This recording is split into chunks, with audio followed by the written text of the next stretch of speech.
ओम नमः सिद्धम तत्वार्थ सार्धम एपिसोड 10। तत्वार्थ सार्धम की पूर्णता के लिए या सम्यक तत्वों का स्वरूप जानने के लिए तत्वों को या तत्वों को चार अपेक्षाओं से ग्रहण किया जाता है। एक अपेक्षा है तत्व की, पदार्थ की, द्रव्य की, अस्तिकाय की। उन चारों अपेक्षाओं की चर्चा आपने पूर्व एपिसोडों में सुनी। अब यहाँ आज द्रव्य के वर्गीकरण का आधार भिन्न भिन्न अपेक्षाओं से समझने का प्रयास करते हैं ताकि हमारी दृष्टि द्रव्य के बारे में निर्मल हो और उससे हम प्रयोजन ग्रहण कर सकें। वे अपेक्षाएं 6 द्रव्यों को, जीव, पुद्गल, धर्म, अधर्म, आकाश, काल को कई अपेक्षाओं से अलग अलग वर्गीकृत किया जाता है। चेतना चेतन गुण विभाग की अपेक्षा से एक जीव द्रव्य चेतन है, शेष पांचों अचेतन है। मूर्त अमूर्त विभाग की अपेक्षा से मात्र एक जो अचेतन है, 5 अचेतनों में वो एक पुद्गल मूर्तक है, 4 अचेतन अमूर्तक हैं और चेतन भी अमूर्तक है। ऐसे 5 अमूर्तक हैं, एक मूर्तक है। अगला है क्रियावान की अपेक्षा से 2 द्रव्य क्रियावान, जिनमें एक दूसरे के निमित्त से अशुद्ध अवस्था होती है। यद्यपि स्वभाव से 6 द्रव्य शुद्ध हैं, लेकिन एक दूसरे के निमित्त से जो क्रिया होती है उस क्रियावान होने से भी अशुद्ध दशा को प्राप्त हो जाते हैं। वे जीव और पुद्गल हैं। शेष 4 अक्रियावान निष्क्रिय हैं और एक अनेक की अपेक्षा से जीव और पुद्गल अनेक हैं संख्या की अपेक्षा, और सब एक एक हैं। परिणामी की अपेक्षा से भी जीव पुद्गल परिणामी हैं, शेष अप्रणामी हैं। और नित्य अनित्य की अपेक्षा से, स्वभाव की अपेक्षा से 6 द्रव्य नित्य हैं, अविनाशी हैं, त्रिकाली हैं।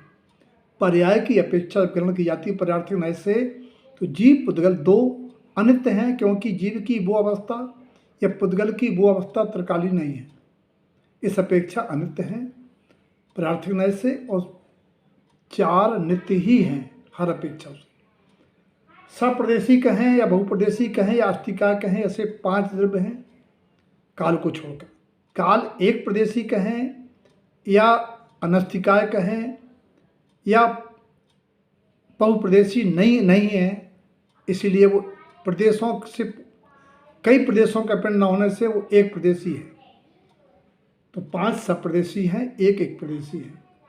क्षेत्रवान की अपेक्षा से जिस क्षेत्र में कई द्रव्य रह सकते हैं वो केवल आकाश है, और हर एक द्रव्य में दूसरे द्रव्य नहीं रह सकता। हर द्रव्य अपने आप 6 द्रव्य अपने अपने स्रोत क्षेत्र में रहते हैं, लेकिन दूसरे द्रव्य की सापेक्षता से आकाश द्रव्य क्षेत्रवान है। सर्वगति भी ऐसे ही सर्वगत है, सब समा जाते हैं आकाश द्रव्य में, और हर द्रव्य एक दूसरे में समाता नहीं है, अवगहना नहीं पाता है। संख्या अपेक्षा जीव द्रव्य अनंत हैं, पुद्गल द्रव्य अनंतानंत हैं, धर्म धर्म आकाश एक एक हैं, और काल द्रव्य असंख्यात प्रदेशी। गुण की चर्चा में छूट गई थी बात कि द्रव्य के सामान्य गुण 6, 8, 10 होते हैं। 6 होते हैं जो, लेकिन उसकी 6 की जगह ऐसा आला पद्धति में आया है कि 10 सामान्य गुण हैं, जिसमें 6 के बाद 6 कौन कौन हैं? 6 हैं अस्तित्व, वस्तुत्व, द्रव्यत्व, परिमेयत्व, अगोलगत और प्रदेशत्व। ये तो सब द्रव्यों में पाई जाता है। जो 4 गुण और हैं उनमें विकल्प है। चेतनत्व और अचेतनत्व 2, मूर्तकत्व और अमूर्तकत्व। अब चेतनत्व अचेतनत्व में जो ऊपर चर्चा करके आए हैं वर्गीकरण की, उनमें किसी में चेतनत्व है, और वो चेतनत्व एक में नहीं है, कई में है। चेतनत्व एक में है, अचेतनत्व कई में है, इसलिए वो सामान्य में चला जाएगा। मूर्तकत्व एक में है, अमूर्तकत्व कई में है, इसलिए सामान्य में चला जाएगा, विशेष में भी जाएगा। तो ऐसे 8 तो चेतनत्व अचेतनत्व में कोई एक मिला के 8 तो पाए जाते हैं, और मूर्तकत्व अमूर्तकत्व में एक मिला के कोई ना कोई पाया जाता है। इस अपेक्षा से सामान्य गुण 8 होते हैं। अब यहाँ मुख्य बात ये आती है कि जो आप यहाँ पर द्रव्यों के वर्गीकरण की चर्चा की गई थी, ये वर्गीकरण की चर्चा क्यों? क्योंकि चेतन अचेतन की अपेक्षा से मैं चेतन द्रव्य हूँ, जानने वाला हूँ, मेरे द्रव्य गुण मेरे द्रव्य में है और मेरे द्रव्य का परमाणु स्वतंत्र है। मैं पर को परमाने का असफल प्रयास क्यों करूँ, दंडनीय अपराध क्यों करूँ, अतीत की तरह संसार में भ्रमण रूप सजा क्यों पाऊँ, पर के द्वारा क्यों बाधित क्षोभित हूँ, जब मैं जानने देखने वाला हूँ। मैं चेतन द्रव्य ज्ञान चेतना में साक्षी भाव से देख रहूँ, इसीलिए ये चेतन अनुपम विलक्षण गुण वाला, जो जैसा गुण किसी और द्रव्य में नहीं, ऐसा मैं हूँ। मूर्तिक अमूर्तिक की अपेक्षा से दिखाई देने वाला मात्र परमाणु है। जैसा उसका नाम है वैसा उसका काम है। यह पूर्ण स्कंद हुआ तो परमाणु भी हो गया, यह पूर्ण स्कंद हुआ तो परमाणु होगा ही। और अगर ये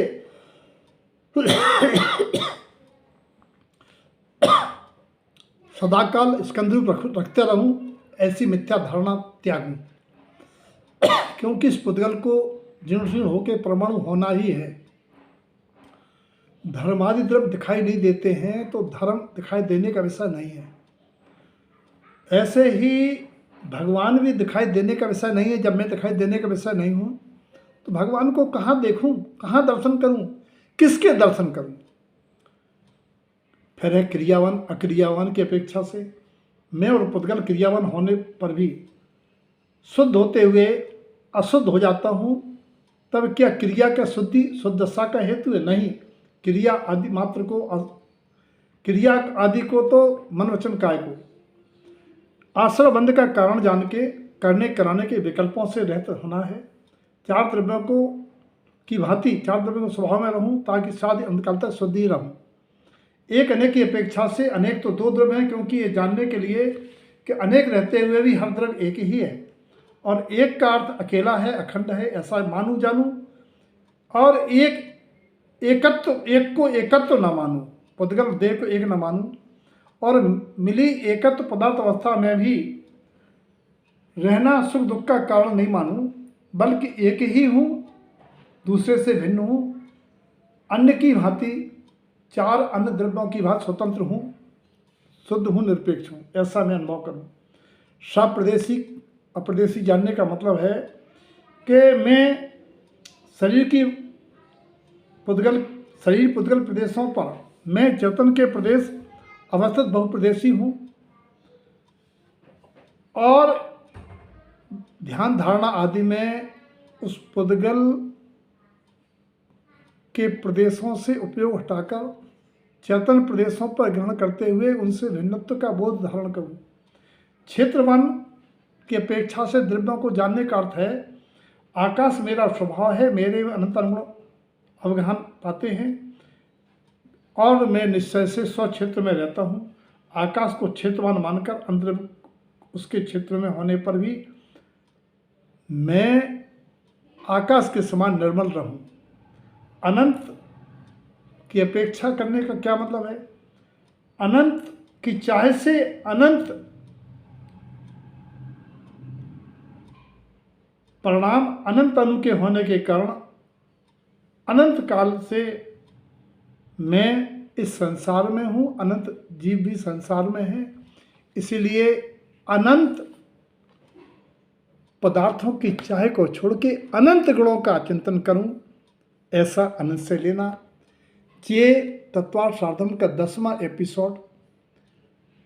इस द्रव्य को स्वरूप के भेद प्रभेद और प्रभेदों के कारण को जान के मैं अपनी दृष्टि को निर्मल रखूं, यानी सभी द्रव्यों को द्रव्य दृष्टि से शुद्ध ही देखूं। सभी द्रव्य शुद्ध हैं निश्चय नय से, मैं भी शुद्ध हूं। और पर्यार्थक नय का भी सिद्धांत रखना है कि मैं पर्यार्थक नय से अशुद्ध हूं। तब हम उस पर्यार्थक नय से अशुद्ध मानते हुए अशुद्धि का कारण ढूंढ के अशुद्धि को दूर करने का पुरुषार्थ करके पर्याय में शुद्ध दशा को प्राप्त होंगे। इस अपेक्षा से तत्वार्थ साधन का एक 10वां एपिसोड पूर्ण होता है। आगे आप देखेंगे कि एक ही उदाहरण से चारों को कैसे समझेंगे। चारों को ऐसे समझेंगे कि मैं जीव त्रिकाली जीवत्व गुण का धारी जीवित तत्व हूँ। मैं कर्म संयोग के कारण शरीर आदि के साथ जीव पदार्थ हूँ। ज्ञान दर्शन सुख आदि अनंत गुणों का धारी होने से और उन गुणों की सुभाषो भावों के निमित्त से कर्म संयोग के उदय से जो विकारी पर्याय हैं, ऐसे में द्रव्य गुण पर्याय वाला जीव द्रव्य हूँ। मेरे प्रदेश पुद्गल के प्रदेशों पर अवस्थित होने से मैं बहुप्रदेशी जीव वास्तविकाय हूँ। ऐसे ही अनेक उदाहरणों से आप एक ही उदाहरण में चारों का वर्गीकरण कर जाने, सबके जीवन में तत्वार्थ का सिद्धांत हो, इस भावना के साथ जय तारंत्र।